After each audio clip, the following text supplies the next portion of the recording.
शिक्षण अधिगम के सिद्धांत का तीसरा वीडियो काफ़ी इम्पोर्टेंट है। थार्नडाइक के अनुसार सीखने के मुख्य नियम क्या हैं? बार बार पूछा गया है। सुपर टेट और सुपर टेट में कई बार ये क्वेश्चन आया है। तीन प्रमुख नियम: तत्परता का नियम, प्रभाव का नियम, अभ्यास का नियम। ये तीनों नियम जिनको भी अध्यापक बनना है उनको ये तीनों नियम जो है जबान पे होना चाहिए: तत्परता, प्रभाव, अभ्यास। बिल्कुल सही भी है। अगर आप किसी चीज़ के लिए तत्पर नहीं रहेंगे तब तक आप चीज़ों को सीख नहीं पाएंगे। तत्परता में कार्य करने की केंद्रीय शक्ति निहित रहती है। साथ में तत्परता से ही सक्रियता बढ़ती है। अगर तत्परता है तो सक्रियता बढ़ेगी, तत्परता नहीं है तो सक्रियता नहीं बढ़ेगी। और तत्परता के नियम को तैयारी का नियम भी कहते हैं। यह थार्नडाइक का पहला नियम है, तत्परता का नियम। दूसरा है प्रभाव का नियम। हम उस कार्य को सीखना चाहते हैं जिसका परिणाम हमारे लिए हितकर होता है। यदि परिणाम हमारे लिए हितकर नहीं होगा तो उस कार्य को हम नहीं करना चाहेंगे, चाहे कितना भी अच्छा कार्य क्यों न हो। अभ्यास अभ्यास का नियम सबसे महत्वपूर्ण नियम है। अभ्यास करने से उद्दीपक और अनुक्रिया का संबंध मजबूत होता है। जब किसी पाठ या विषय को हम बार बार दोहराते हैं तो सीख जाते हैं। इसे थार्नडाइक ने उपयोग का नियम कहा था। तो ये काफ़ी इम्पॉर्टेंट है, बार बार पूछा जाता है कि निम्नलिखित में से कौन सा नियम जो है थार्नडाइक के सीखने के नियमों से संबंधित नहीं है। तो यहाँ पे काफ़ी इम्पॉर्टेंट है थार्नडाइक के नियम: तत्परता का नियम, प्रभाव का नियम और अभ्यास का नियम। अब हम आते हैं थार्नडाइक के सीखने के गौड़ नियम। थार्नडाइक के सीखने के प्रमुख नियम के साथ साथ कुछ गौड़ नियम भी दिए हैं। एक गौड़ नियम भी काफ़ी इम्पोर्टेंट है: बहु अनुक्रिया। किसी चीज़ को सीखने के लिए काफ़ी अनुक्रिया करनी पड़ती है, बार बार अनुक्रिया करनी पड़ती है। मनोवृत्ति का नियम: भाई जब आपकी मनोवृत्ति सही रहेगी तभी आप सीख पाएंगे, अर्थात सात्विक मनोवृत्ति का होना जो है बहुत ज़रूरी है।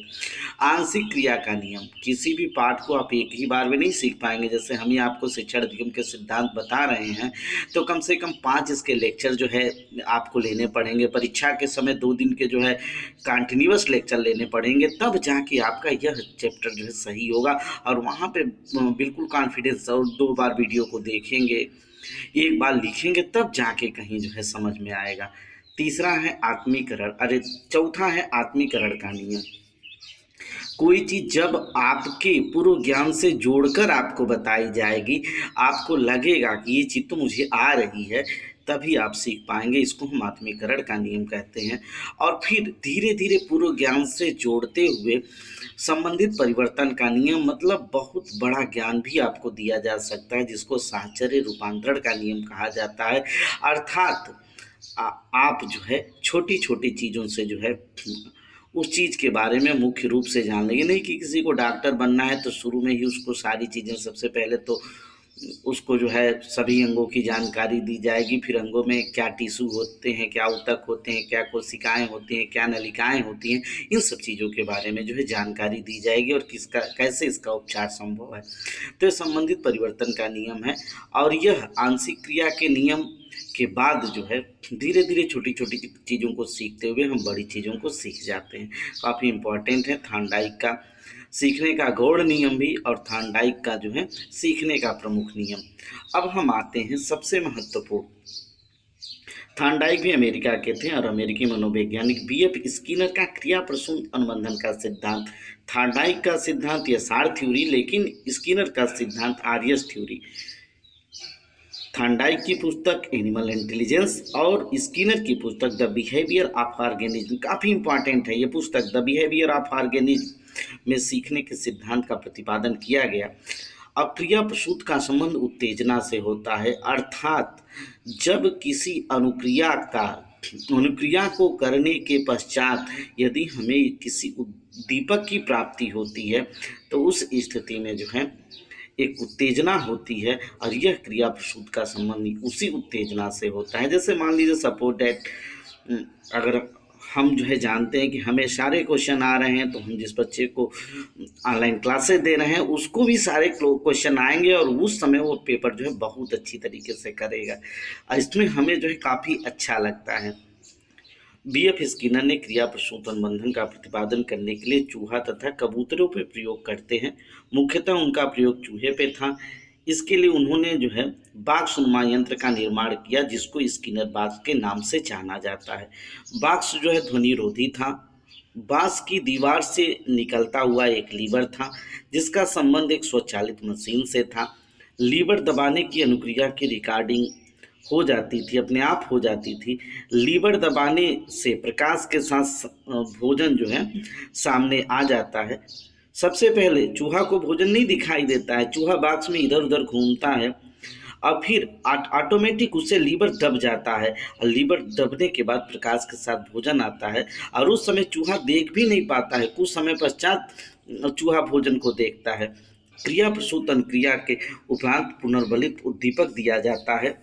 अर्थात जब भी हम अनुक्रिया करेंगे तो उस स्थिति में हमें पुनर्बलित उद्दीपक दिया जाए, अर्थात उद्दीपक के साथ जो है पुनर्बलन, पुनर्बलन का मतलब मैं आपको समझा चुका हूँ, जिसके प्राप्ति पे आपके अंदर जो है हर्ष की प्राप्ति हो, खुशी हो, उसी को हम पुनर्बलन कहते हैं। तो प्राणी उसे बार बार दोहराता है, इस प्रकार के पुनर्बलन से अधिगम दृढ़ होता है। इसी को आर्यस थ्योरी भी कहते हैं। जैसे मान लीजिए सपोज दैट आप जाते हैं और पढ़ के जाते हैं, टीचर अच्छा है, आपसे पूछता है, आप बता देते हैं, उससे उस समय वो शाबाश भी कह देता है या थोड़ी सी आपकी प्रशंसा भी कर देता है, तो उस स्थिति में आप सोचते नहीं सर जी हमारी प्रशंसा करें, दूसरे दिन हम उस चीज़ों को जो है पूरी तरह से देख के जाएंगे, और आप लगातार आगे बढ़ते जाते हैं। लेकिन टीचर के लिए ज़रूरी होता है किसी भी एक लड़के की काफ़ी प्रशंसा न करें, यदि उसे क्लास को जो है आगे ले जाना है तो सभी बच्चों पे ध्यान दें, ठीक है। तो यहाँ पे आर्यस थ्योरी आप लोगों को कंफर्म हो गया, और यहाँ पे पुनर्बलित उद्दीपक जो है क्रिया प्रसूत के बाद दिया जाता है। ये स्किनर का था, स्किनर अमेरिका के थे, थार्नडाइक भी अमेरिका के थे। थार्नडाइक और स्किनर से जरूर क्वेश्चन पूछे जाते हैं, इस नाते आप लोग ध्यान से इस चैप्टर को जो है 2 बार देखिएगा और 1 बार लिखिएगा, ठीक है। और आपकी तैयारी जो है बिल्कुल अच्छी हो जाएगी, क्योंकि पेपर कुछ ऐसा होता ही नहीं है। हम ही लोग पेपर देखते हैं, पेपर के सारे क्वेश्चन इजी होते हैं, आराम से आते हैं, लेकिन उसके लिए एक जो है सीरियसली तैयारी आपके लिए ज़रूरी होती है। चैनल को सब्सक्राइब करें, शेयर करें, और इस तरह से आप लोगों को 2 महीने में जो है पूरा हिंदी और शिक्षण अधिगम दिया जाएगा। तत्पश्चात जो है अन्य विषय भी दिए जाएंगे, और एक टीचर को हर विषयों का जानकार होना ज़रूरी होता है। आप हमारे चैनल के साथ जुड़े रहें और आपको फ्री में सारे क्लासेस प्रोवाइड होंगी।